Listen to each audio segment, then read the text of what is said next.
네, 유승민 작가 모셨습니다. 어서 오세요. 안녕하세요. 자, 오늘은 어떤 내용 취재해 오셨습니까? 네, 부모의 스마트폰 의존도가 자녀에게 대물림 된다는 연구 결과가 나왔습니다. 대물림 된다고요? 예. 한국보건사회연구원에서 발표한 보고서인데요.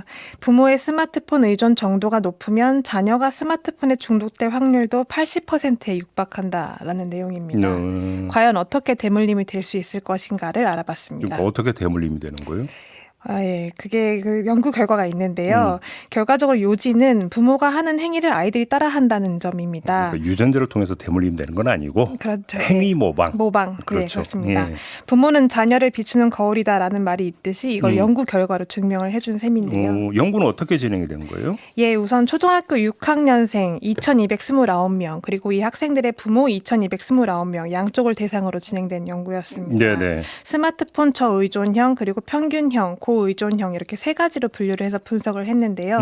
문항을 살펴보면 스마트폰의 지나친 사용으로 업무 능률이 떨어진다. 예. 학교 성적이 떨어진다. 뭐 가족이나 친구들과 함께 있는 것보다 스마트폰을 사용하는 게 더 즐겁다.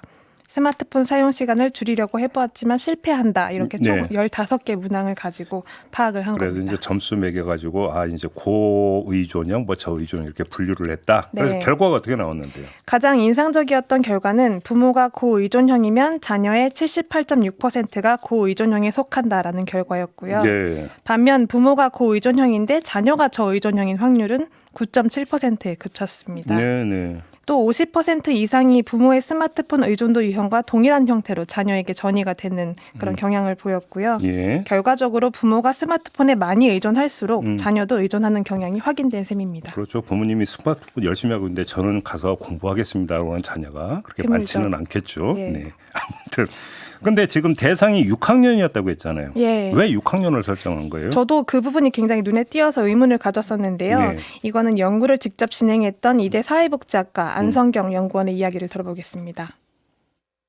영유아기부터 미디어 기기를 사용하거나 핸드폰을 사용하게 되는데 네. 어느 정도 사용 습관이나 이런 패턴들이 형성되고 중학교 이후부터 사회적 관계가 이렇게 확대되면서 사용이 확 늘게 되는데 네네. 이때의 시점이 초등학교 6학년 때가 가장 중요하다고 볼 수 있습니다. 네, 그러니까 어느 정도 습관이 형성은 됐지만 개선의 여지 또한 남아있는 게 초등학교 6학년인 시점이다라는 점입니다. 이제 이리 가느냐 저리 가느냐는 분기점이 바로 6학년이다. 중요한 전환점이 되는 거고요. 예.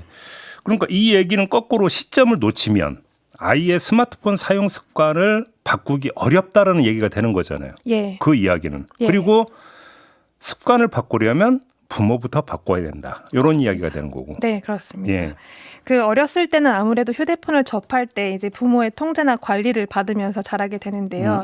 점점 연령이 높아질수록 아이가 자의적으로 행동할 수 있게 지도를 하게 되겠죠. 예. 동시에 그때부터는 그 스마트폰의 의존도를 아이 개인의 문제로 생각을 해버린다는 점입니다. 네. 이 연구를 시작하게 된 배경 가운데 하나도 아이의 스마트폰 의존도를 결코 개인의 문제로 치환해서는 안 된다.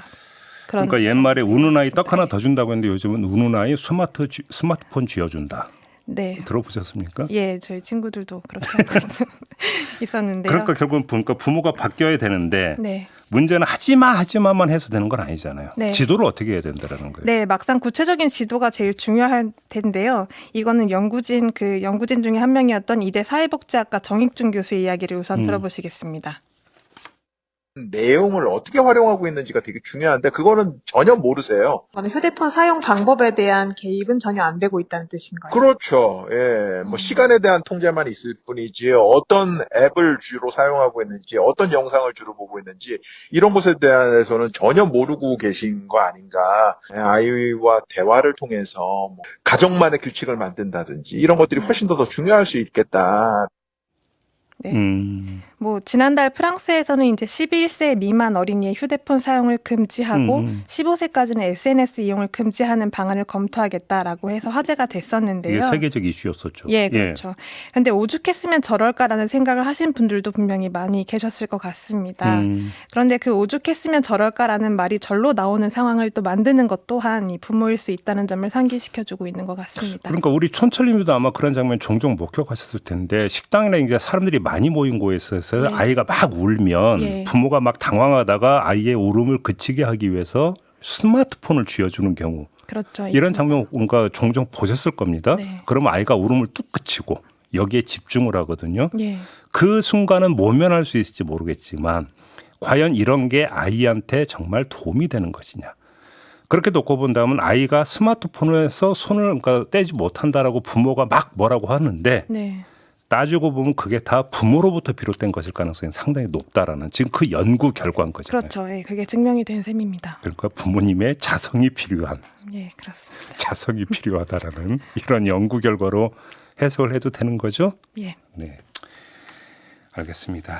그러니까 부모는 자식의 거울이라고 한다. 예. 마무리할게요. 네, 네, 유승민 작가 수고하셨어요. 감사합니다.